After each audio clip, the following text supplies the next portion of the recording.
Elle avait 19 ans, innocente, et vendue à un cheikh milliardaire de 75 ans. Cette nuit de noces, il ne voulait qu'une chose, légaliser le mariage. Mais ce qui s'est passé dans ce lit a choqué le monde entier. Avant de commencer, dites-nous dans les commentaires d'où vous regardez. Abonnez-vous à la chaîne, activez les notifications et aimez, car cette histoire est inoubliable. Maintenant, respirez profondément, car ce qui suit est déchirant. Elle n'avait que 19 ans et ce jour-là, elle a entendu de sa mère une phrase qui a tout changé. C'est la seule façon de sauver le vignoble. Elle pensait que c'était une blague, mais les yeux de son père ne laissaient aucun doute. L'offre était réelle, officielle, et avait un prix qu'aucune fille ne devrait avoir à payer. Le cheikh milliardaire de 75 ans était prêt à payer toutes les dettes de la famille en échange d'une jeune épouse. Pas une actrice, pas un mannequin, mais une femme bien élevée, modeste, issue d'une famille européenne traditionnelle. « Il veut quelqu'un comme vous », a dit l'avocat poussant le contrat sur la table. Sur le papier, tout semblait très beau. Sceau d'or, timbre officiel, clause en français et en arabe. Mais rien de tout cela ne semblait juste, car même sans mots, elle a tout de suite compris. Elle était échangée contre de l'argent. Pour le bien du vignoble, pour la survie de sa famille, pour ses jours à venir. Pendant des jours, elle a résisté, crié, pleuré, menacé de s'enfuir, mais tout était déjà décidé. C'est un mariage symbolique, a insisté son père. C'est un vieil homme, il a probablement juste besoin de compagnie. Elle l'a cru, a voulu croire. L'accord a été signé par des avocats internationaux avec un représentant marocain agissant comme médiateur. La famille a immédiatement reçu une protection financière, les dettes ont été gelées, le vignoble a été retiré de la vente aux enchères, et elle a perdu sa liberté. Le vol pour Marrakech était prévu pour le samedi suivant.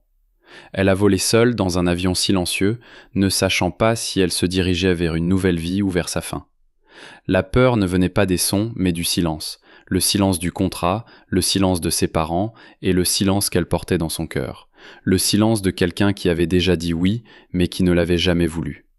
Quand elle est arrivée au Maroc, elle a été accueillie avec beaucoup de faste, une voiture blindée noire, un chauffeur silencieux, un hôtel luxueux réservé juste pour elle. Mais rien de tout cela ne ressemblait à un cadeau. Tout semblait être une préparation. Dans la voiture, elle a regardé par la fenêtre et a vu une ville pleine de vie. Des enfants qui jouent, des étals vibrants, des palmiers se balançant dans la brise chaude. Et elle a pensé « Comment le monde peut-il être si lumineux alors que j'épouse un homme de 75 ans ?»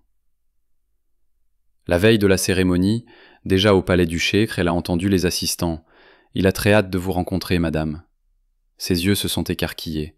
« Rencontrer ? Que voulez-vous dire ? Le mariage ne sera-t-il pas légalisé ?» Elle s'est figée. Elle pensait que le mariage n'était qu'une formalité, mais personne ne l'avait garanti. Ni son père, ni les avocats, ni le contrat.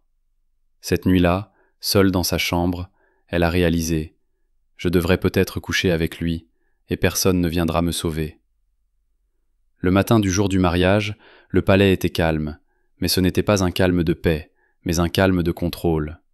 Elle s'est réveillée tôt, n'ayant pas dormi. Les assistants sont entrés dans la pièce avec des sourires forcés, des robes blanches à la main et des mots doux qui n'ont fait qu'intensifier le sentiment d'enfermement.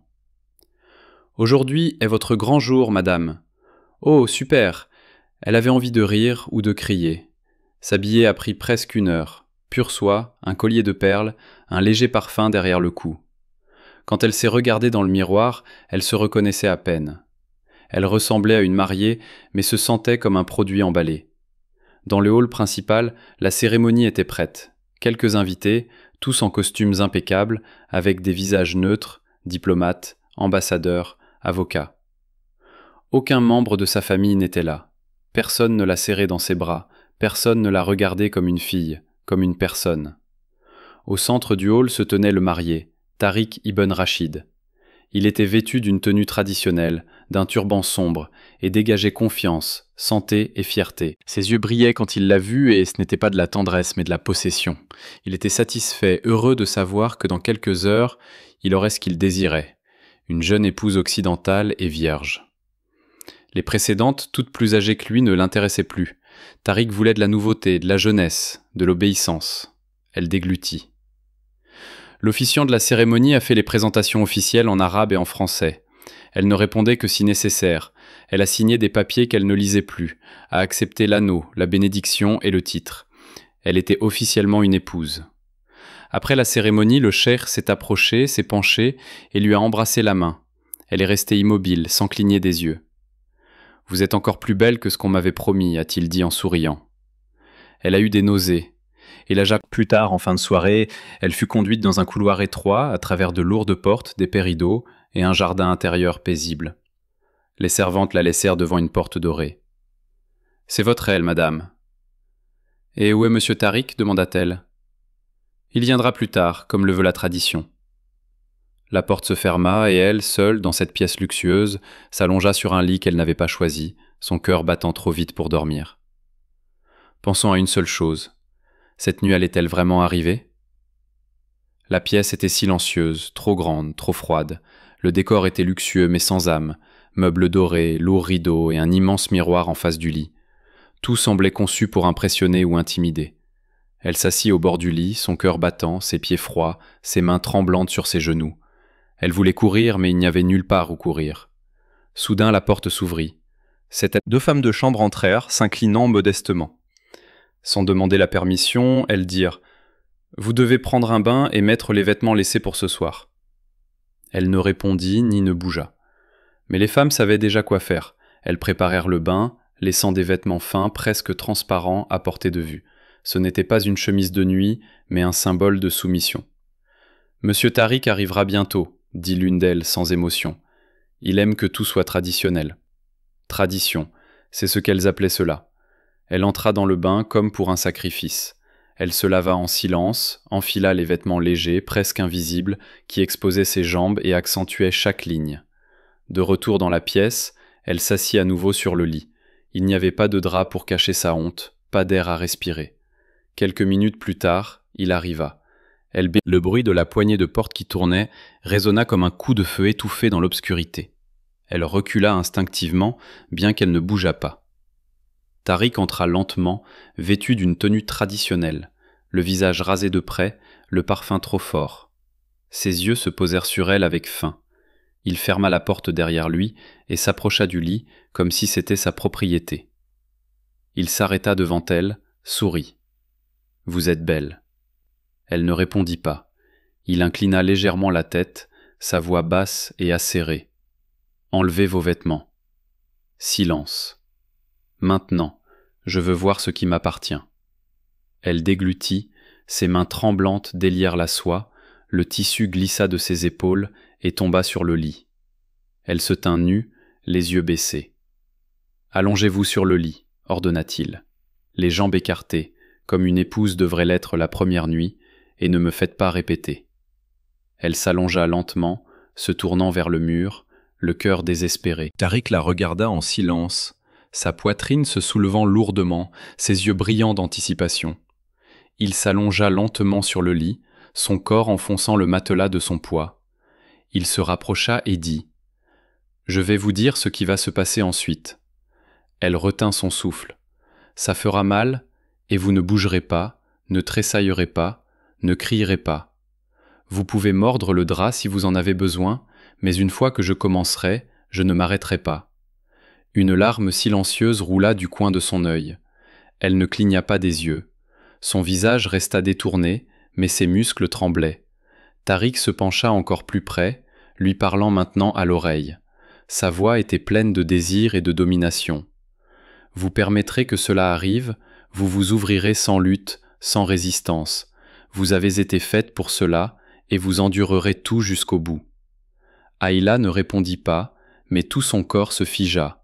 Son regard se perdit sur le plafond, son âme lointaine. Tariq se positionna entre ses jambes, se pencha, pressa son visage contre son cou, inhala profondément le parfum de sa peau et murmura d'une voix rauque. « Plus vite, je meurs d'envie de vous posséder le plus tôt possible. » Mais avant de faire le moindre mouvement, il s'arrêta.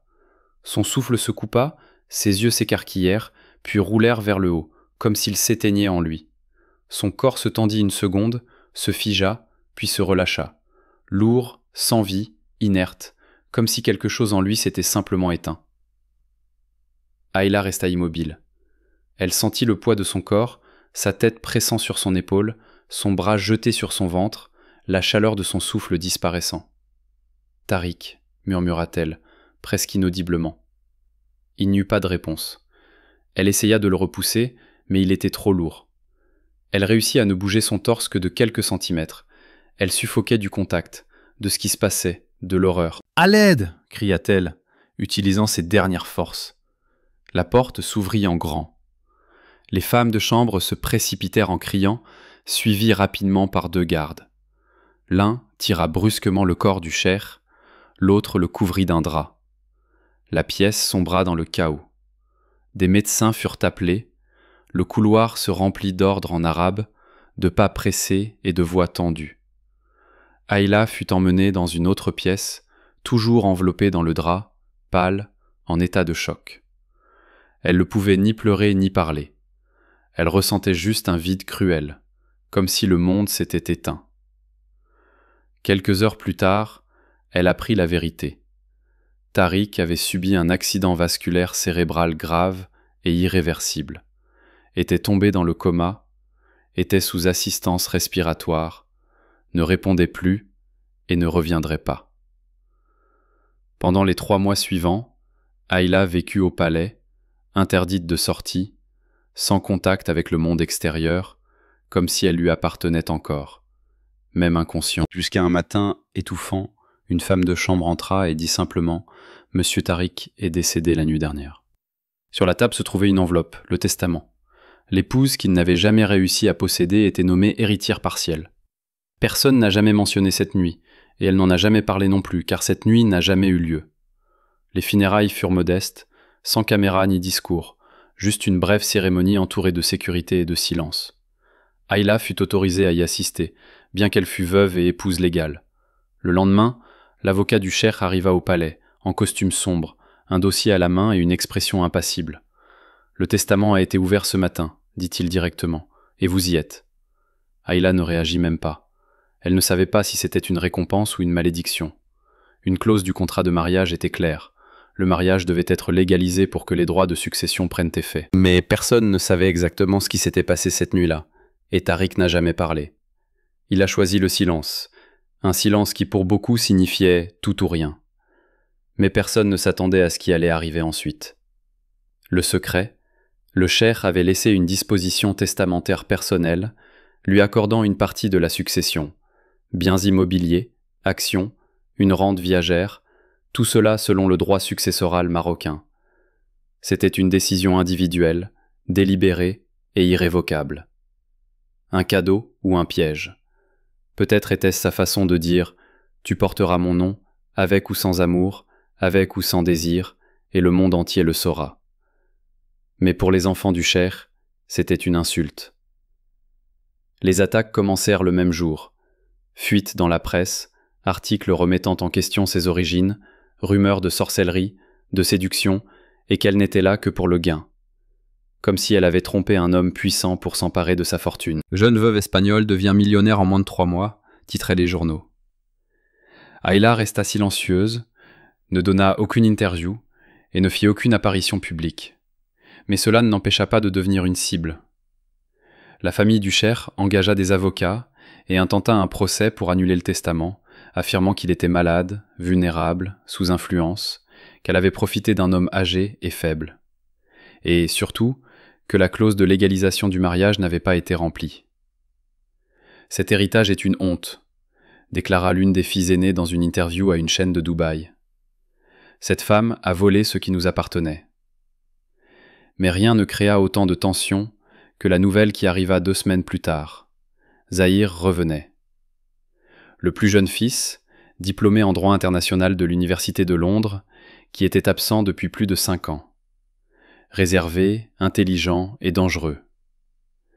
Il ne se reposera pas tant qu'il n'aura pas lavé le nom de son père, disait-il. Ayla l'entendit à la télévision, assise sur le canapé, les fenêtres fermées. Dans un monde qui s'effondrait autour d'elle, elle savait que ce qui s'annonçait ne serait pas seulement un procès. Ce serait une guerre personnelle, et elle en était la cible.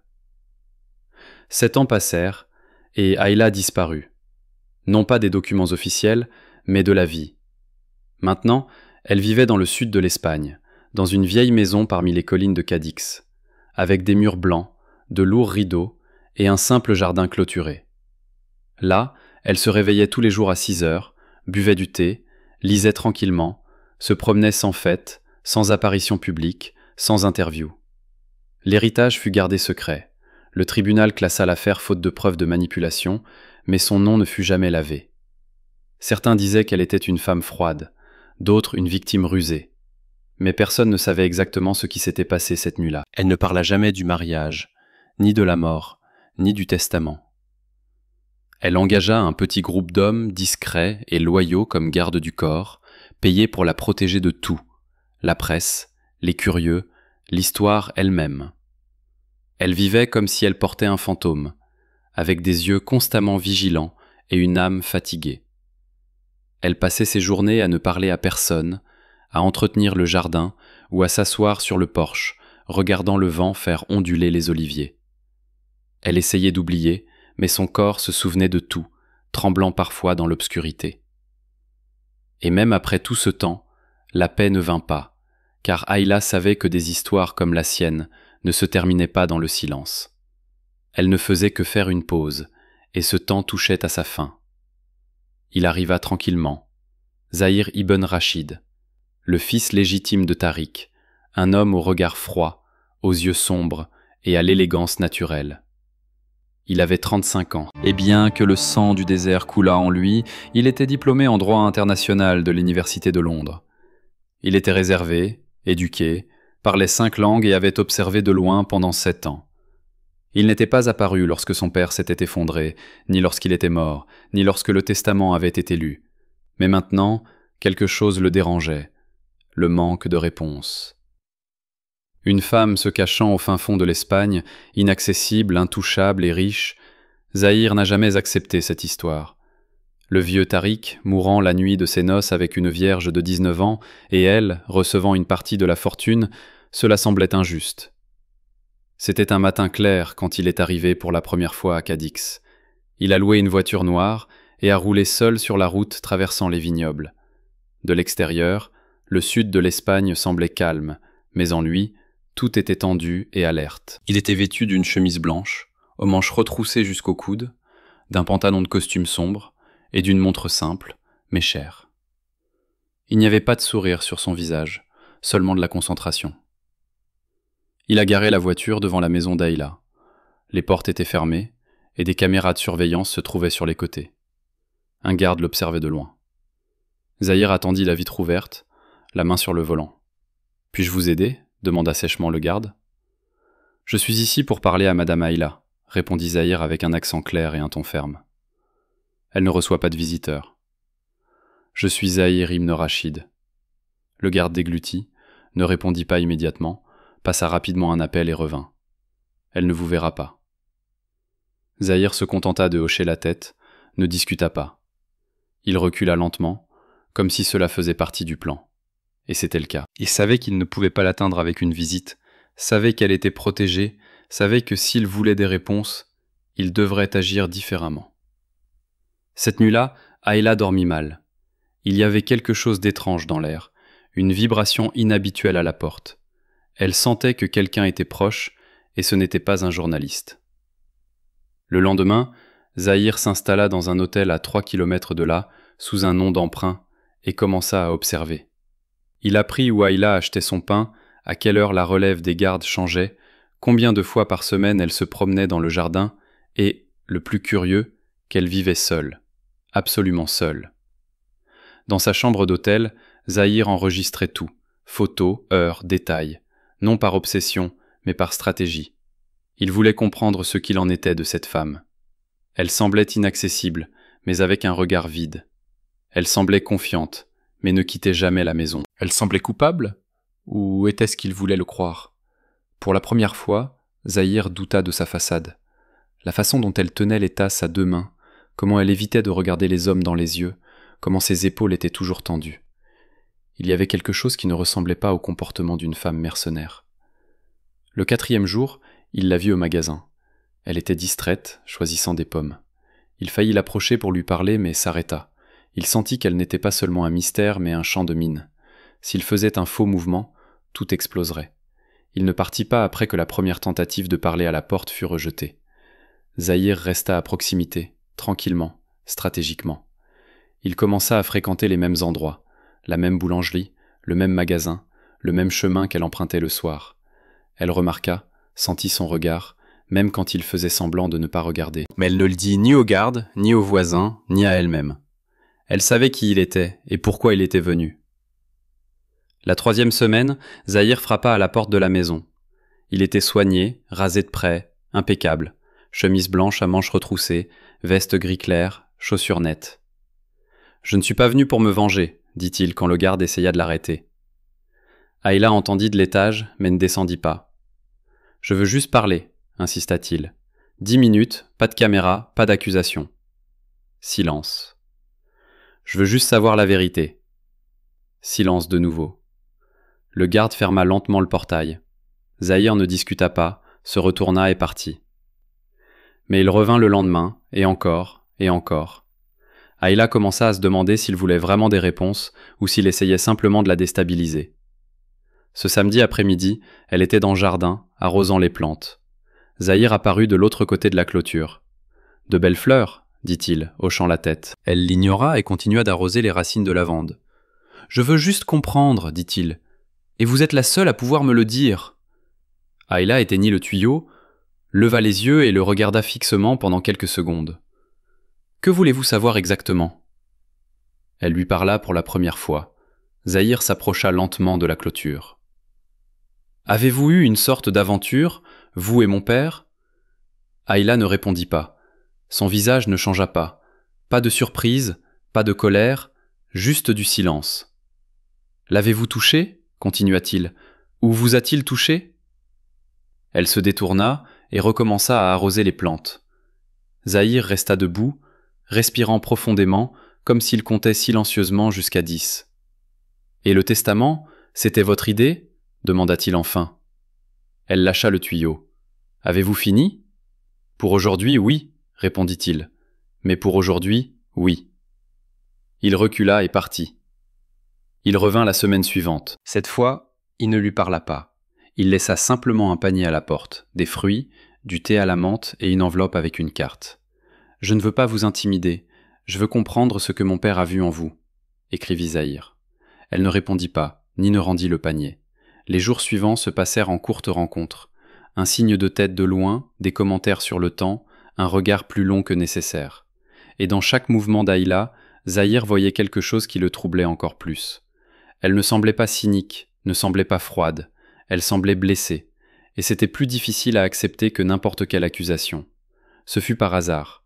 Zahir passa la journée à traiter des affaires juridiques à Séville, mais ses pensées n'étaient pas sur les papiers. Il rentra à l'hôtel le soir, tendu et agité. Il en avait assez de la façon dont Ayla évitait tout. Les questions, les regards, les explications. Toujours ferme, toujours réservé, inaccessible. Dans le couloir de l'hôtel, il entendit accidentellement une conversation entre la réceptionniste et une femme de chambre. « Elle est étrange, n'est-ce pas ?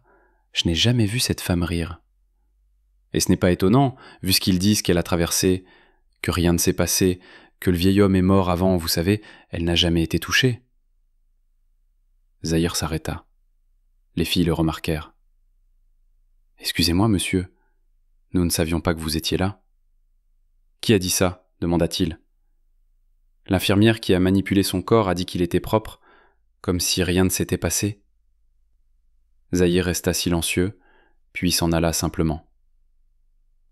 Le lendemain, il arriva aux grilles de la maison d'Ayla plus tôt que d'habitude.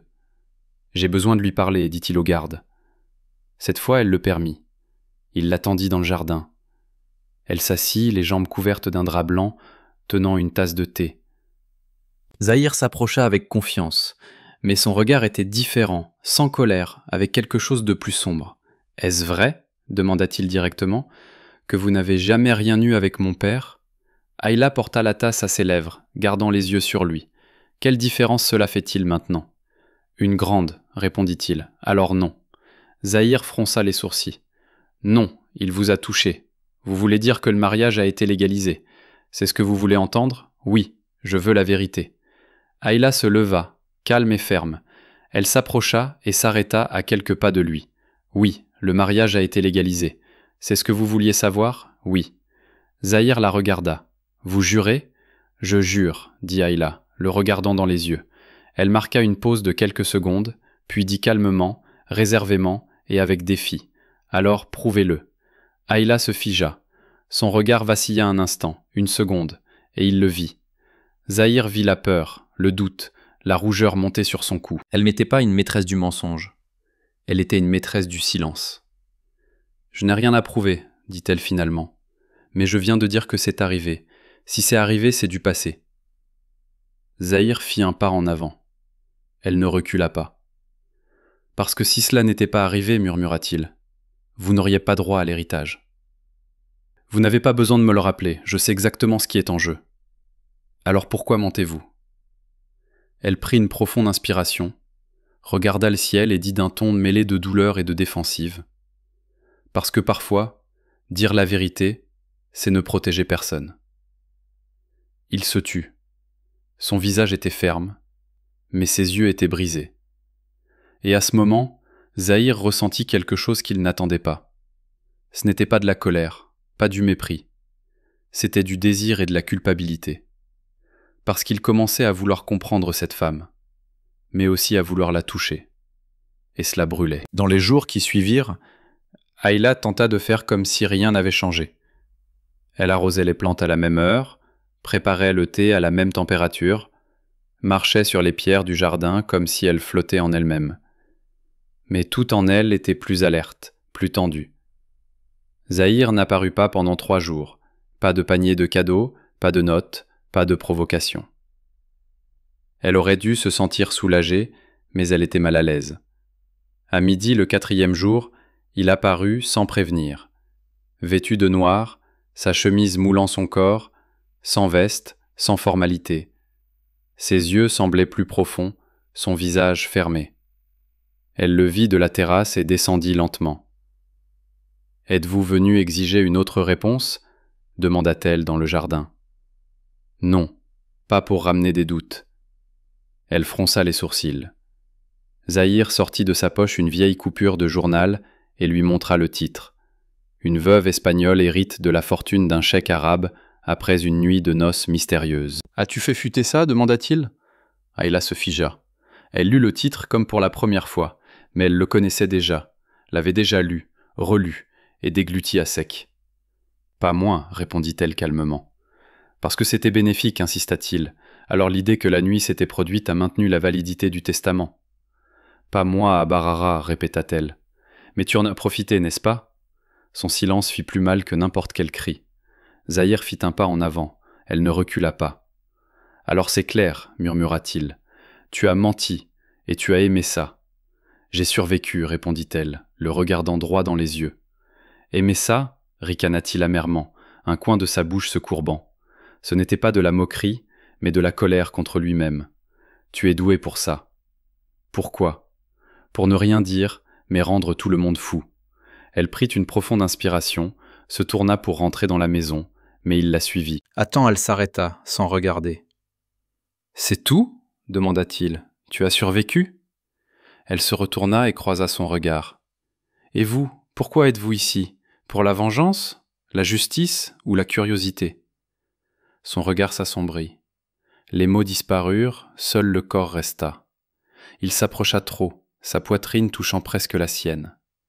La chaleur de son souffle se fit sentir entre eux. Ayla sentit son cœur battre plus vite. « Ne faites pas ça, dit-elle doucement. »« Qu'est-ce que c'est ?» demanda-t-il, mais ne recula pas. Ses mains la touchèrent presque, mais pas tout à fait. Elle retint son souffle et fit un pas en arrière. « Il est temps que vous partiez. » Zahir resta debout, ses yeux sur elle, le pouce accélérant, le désir caché sous la surface.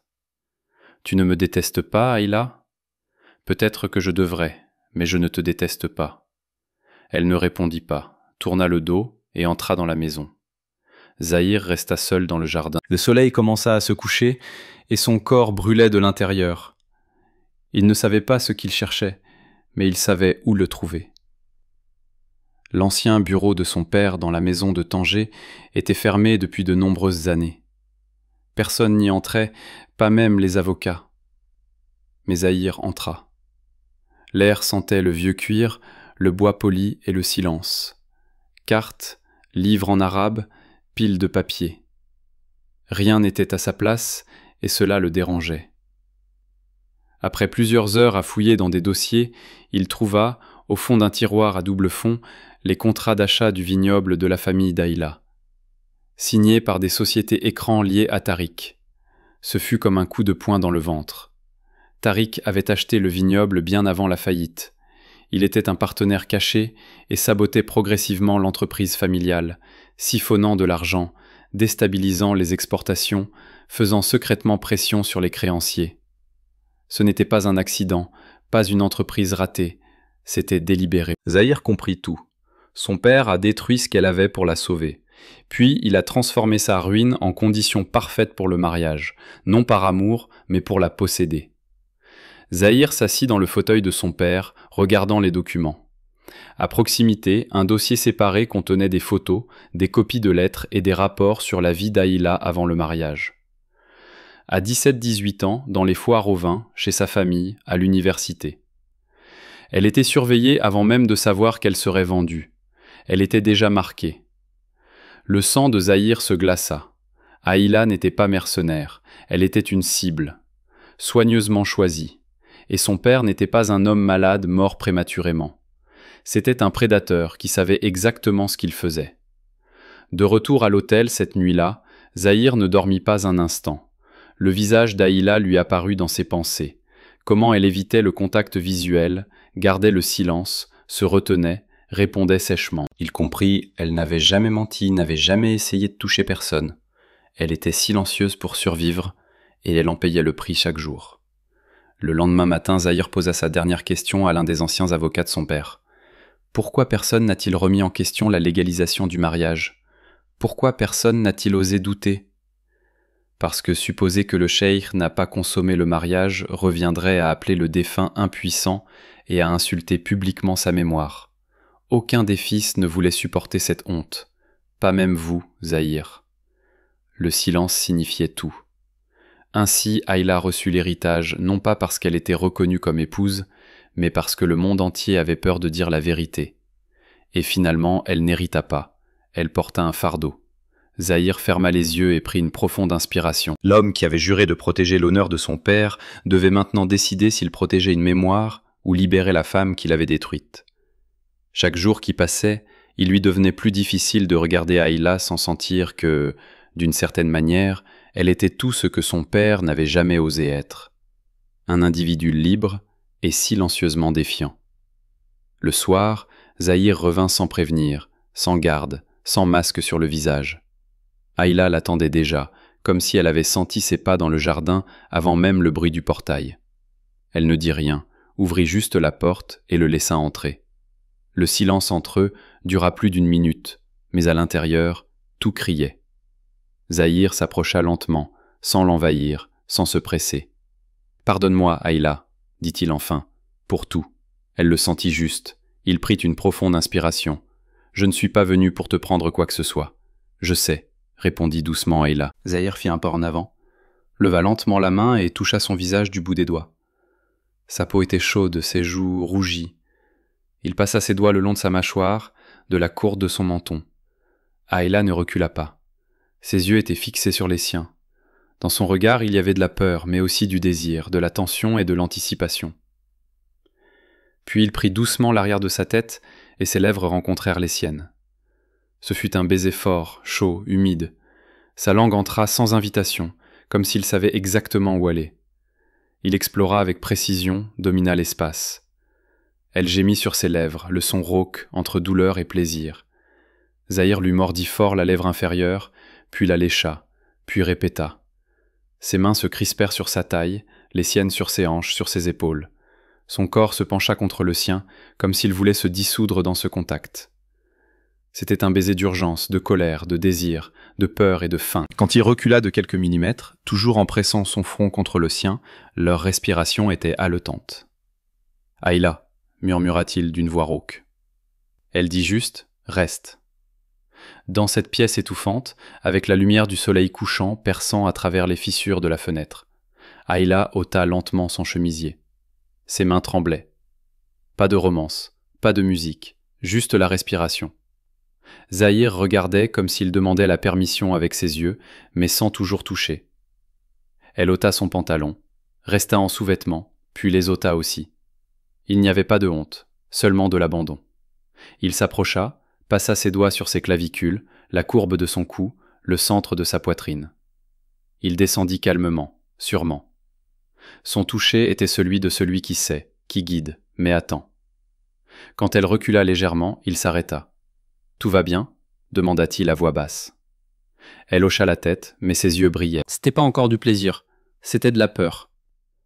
Zahir la posa doucement, puis se plaça entre ses jambes. Son corps était chaud, ferme, la pression de ses cuisses contrôlée. Sa respiration devint plus lourde.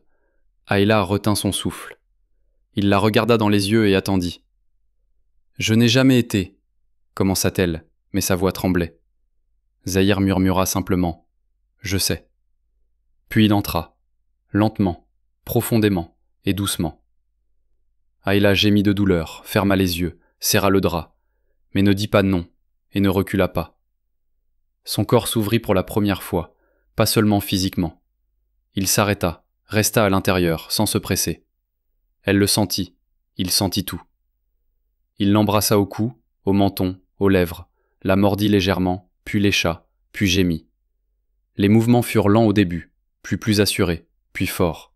Ça faisait mal, mais cette douleur était la sienne, et pour la première fois, cette douleur était choisie. Sa main glissa sur sa taille, remonta son dos, avec force, avec désir, avec faim.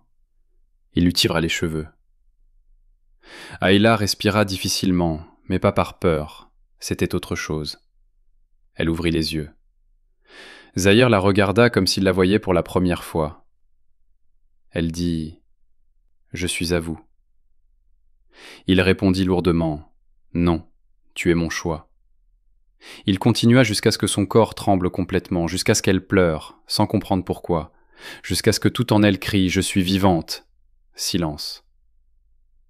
La pièce était encore chaude, les corps entrelacés, la respiration ralentissant progressivement. Elle reposait sur sa poitrine, les yeux fermés, et pour la première fois sans lourdeur. Mais le monde au-delà de la fenêtre ne dormait pas, et le lendemain, une nouvelle arriva qui changea tout. Les jours passaient comme si le monde au-delà des murs n'existait pas. La maison respirait avec eux, la pièce, le jardin, le porche tranquille. Ayla et Zahir s'aimaient avec une urgence contenue, presque quotidienne, véritable. Ce n'était pas seulement du désir, c'était une nécessité. Il se réveillait avant elle, regardant son visage endormi. Elle l'attendait le soir, avec un corps chaud et des yeux plus calmes. Ils parlaient peu, se touchaient beaucoup, comme s'ils parlaient leur propre langue. Mais en dehors de ce monde, tout était observation. Les femmes de chambre chuchotaient quand elles passaient. Les deux frères de Zahir recommencèrent à apparaître à l'ancien palais andalou, et les yeux suivaient chaque pas. « Ils sont ensemble », chuchota quelqu'un. « C'est temporaire », dit un autre. Elle essaie de s'accrocher à ce qu'elle a hérité, discutait-il à huis clos. Zahir faisait semblant de ne pas entendre, mais Ayla entendait tout. Les jours passèrent, puis les semaines. Son corps commença lentement à changer. D'abord vinrent les nausées matinales, puis la fatigue, et enfin, une absence de règles. Elle compta les jours, puis recompte, assise sur le lit, les mains sur son ventre, essayant d'accepter ce qu'elle savait déjà mais ne pouvait pas encore exprimer. Elle ne lui dit rien. Elle ne pouvait pas. Les souvenirs de la clause maudite du contrat, dont personne d'autre ne parlait mais qu'elle n'oubliait jamais, résonnaient dans sa tête comme une sentence silencieuse. Si elle tombait enceinte moins d'1 an après la mort de son mari, l'héritière perdrait son droit à l'héritage, à moins que les enfants ne soient officiellement reconnus par le défunt. Mais Tariq était mort, et Ayla n'avait jamais été touchée par lui. Si quelqu'un le découvrait, si quelqu'un soupçonnait, si on vérifiait, elle perdrait tout. Pas seulement l'argent, mais sa sécurité, son droit de rester là, son histoire, et peut-être même Zahir. Un jour de grande chaleur, elle eut un petit saignement, rien de grave, mais suffisant pour la rendre pâle. Elle s'enferma dans la salle de bain, se lava 3 fois, puis se regarda dans le miroir. Elle était enceinte. Elle le savait, et ce n'était pas une bonne nouvelle, mais une sentence à terme fixe. Cette nuit-là, Zahir la serra dans ses bras par derrière sur le porche. « Tu t'es éloigné ?» demanda-t-il doucement. Juste fatigué, répondit-elle. De moi, de tout? Il n'insista pas, la serra juste plus fort. Mais Ayla portait un autre secret dans son ventre, un secret qui bougeait, grandissait, et une fois révélé, pouvait tout détruire. Le lendemain, l'une des plus anciennes servantes, une Marocaine qui avait servi Tariq pendant des décennies, s'approcha d'elle avec une tasse de thé et murmura « Si c'est un garçon, ils ne le laisseront jamais hériter paisiblement. » Ayla se figea, et à ce moment, elle réalisa qu'elle était complètement seule. Ayla tenta de tout laisser tel quel, la routine, le calme, le silence. Mais Zahir observait. Elle ne mangeait plus le matin, et quand elle le faisait, elle avalait lentement, sans goût. Elle se couchait plus tôt et se réveillait avec des yeux plus profonds. La troisième fois qu'elle courut du jardin à la salle de bain, se couvrant la bouche de la main, il ne dit rien, mais remarqua. Le soir, quand il la serra dans ses bras par derrière, quelque chose avait changé. Son ventre n'était plus le même. Presque imperceptiblement, mais il connaissait chaque courbe de son corps par cœur, comme une prière, et il y avait quelque chose de nouveau, quelque chose qui grandissait. Ayla commença à éviter le miroir et il cessa de demander. Jusqu'à un matin lourd, elle se tenait près de la fenêtre dans une fine chemise de nuit.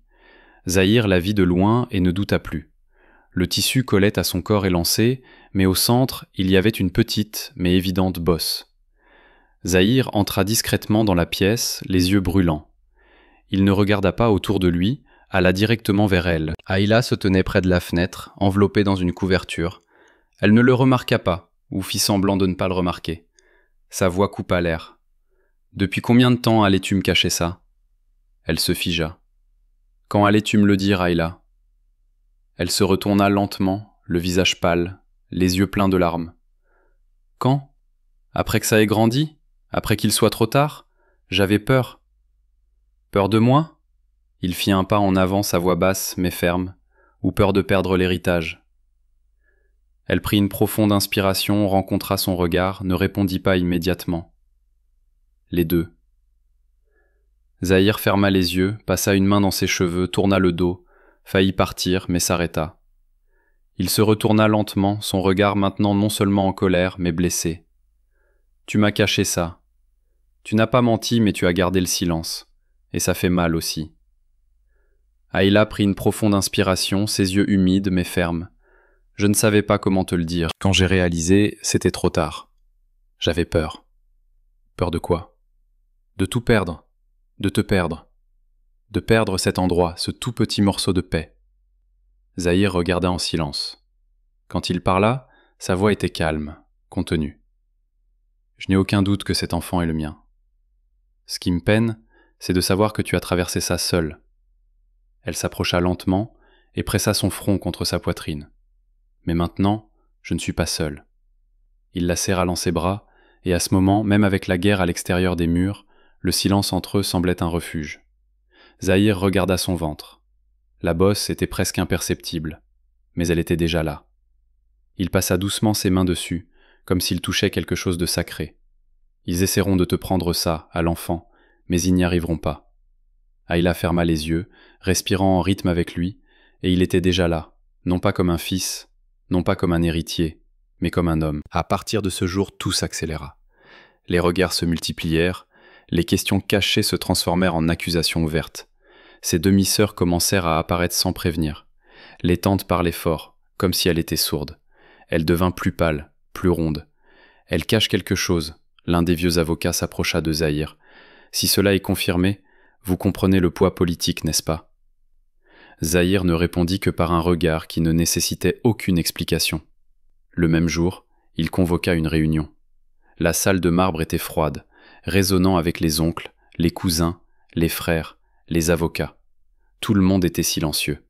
Zahir entra seul, en noir, le regard ferme. Ayla est enceinte, l'enfant est le mien, et quiconque osera lui faire du mal, à elle ou à cet enfant, devra passer par moi. Silence. Vous n'avez jamais accepté son existence. Maintenant, ils devront accepter qu'elle reste. Il prit une profonde inspiration. La lourdeur dans sa poitrine se transforma en décision. J'ai hérité du nom de mon père, mais je n'ai pas hérité de ses erreurs. Il se retourna et partit. Il savait que la guerre ne faisait que commencer. La maison semblait plus calme que jamais. Zahir revint de la réunion le regard ferme, mais le corps fatigué. Il n'y avait plus rien à dire à la famille. Il avait déjà dit tout ce qui comptait. Maintenant, il devait dire ce qui ne lui avait pas encore été dit. Il trouva Ayla assise sur la terrasse, pieds nus, les yeux fixés sur le ciel gris. Il s'approcha lentement, s'assit à côté d'elle, sans la toucher. Elle rompit le silence la première. « Tu dois me détester. »« Pourquoi ?»« Pour tout. Pour comment tout a commencé, pour avoir gardé le silence si longtemps. » Zahir prit une profonde inspiration. « J'ai détesté le monde pour t'avoir donné si peu, et j'ai détesté mon père pour avoir cru qu'il pouvait t'acheter. » Elle tourna son visage avec surprise, mais il n'était pas là pour blesser. « Je ne te veux pas par pitié, Ayla. Pas à cause de l'enfant. Pas pour l'honneur. » Elle le regarda dans les yeux. « Alors pourquoi ?» Zahir sourit légèrement, ce sourire rare qui n'appartenait qu'à lui. « Parce que maintenant je veux te choisir, avec ou sans richesse, avec ou sans nom. » Ayla sentit une boule dans sa gorge, mais ne pleura pas. « Je ne suis plus la fille qui est venue ici par peur, dit-elle. Ni la veuve que le monde voulait enterrer sous son nom, ni propriété, ni scandale. Je m'appartiens à moi-même. » Zahir regarda en silence, comme s'il attendait ce qui allait se passer ensuite. Ayla toucha son ventre, puis sa main, et pourtant dit « Je veux être à vous. » Zahir se rapprocha, pressa son front contre le sien et murmura « Alors reste, mais seulement si c'est ton choix, pas le mien, pas par peur. » Elle le sentit, ses yeux se fermèrent, son cœur trouva enfin la paix.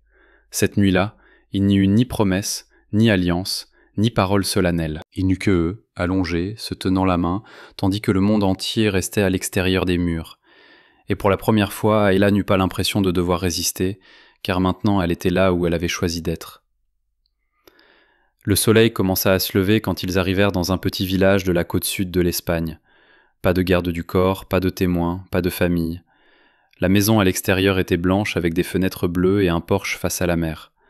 À l'intérieur, la maison avait 2 chambres, une cuisine ouverte et une cour intérieure avec de la lavande.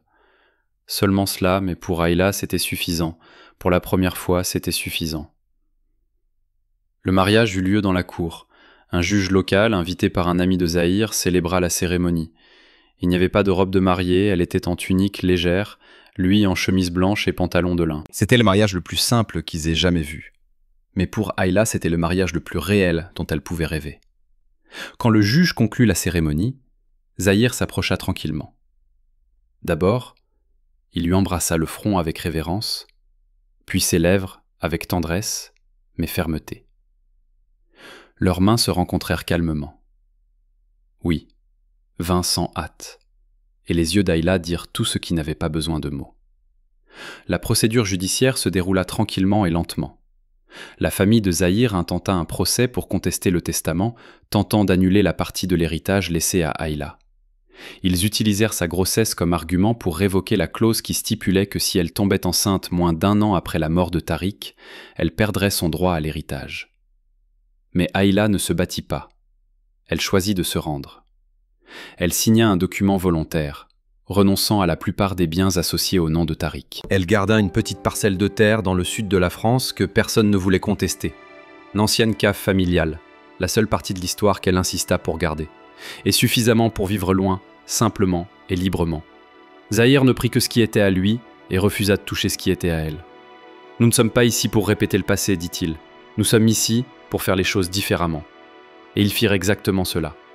Dans sa nouvelle maison, Ayla se réveillait tôt, buvait du thé sur le porche, sentait les céramiques froides sous ses pieds, écoutait la mer et se souvenait de qui elle était pour ne jamais y retourner. Zahir faisait du café, caressait son ventre avant de dire un mot, puis l'embrassait calmement et sincèrement. L'enfant grandit en silence, sans bruit, sans pression, sans peur. Cette nuit-là, sans hâte, il entra dans la pièce et la trouva assise sur le lit, les cheveux défaits, le regard calme, un sourire tranquille sur les lèvres. Elle l'attendait en silence, et quand il s'approcha, elle dit « Cette nuit qui devait être ma première fut un cauchemar. Peur, silence, douleur. Ce n'était pas de l'amour, ce n'était pas un abandon, ce n'était pas moi. » Zahir s'assit à côté d'elle, lui prit les mains et répondit « Que celle-ci soit ta première, la seule qui compte, la nôtre. » Elle hocha la tête, et le baiser vint avant les mots, chaud, humide, réel. Ses lèvres trouvèrent les siennes comme si elle rentrait à la maison, avec la langue, avec le désir, avec révérence. Ils s'allongèrent facilement ensemble, sans rituel, sans peur. Ils firent l'amour véritablement, sans le passé, sans dette, sans honte. Quand Ayla, déjà essoufflée, se reposa sur sa poitrine, il passa sa main sur son ventre et murmura « Maintenant, tu es ma femme, la mère de mon enfant et l'amour de ma vie. » Elle sourit d'un sourire plein et libre et répondit « Maintenant, je suis ta première par choix. » Leur histoire ne commença pas comme un conte de fées, mais fut tissée de nouveaux débuts, de cicatrices transformées en force, de silences devenus refuge, de tout ce que seul l'amour peut guérir. Si cette histoire vous a touché, aimez, abonnez-vous à la chaîne et activez les notifications. Ici, dans les histoires d'amour et de romance, nous croyons que toute douleur mérite un nouveau départ, et tout nouveau départ mérite d'être raconté. Maintenant, dites-nous en commentaire d'où vous regardez cette histoire. À bientôt dans la prochaine vidéo. N'oubliez pas, certaines histoires commencent par la douleur, mais se terminent par le salut de nos vies.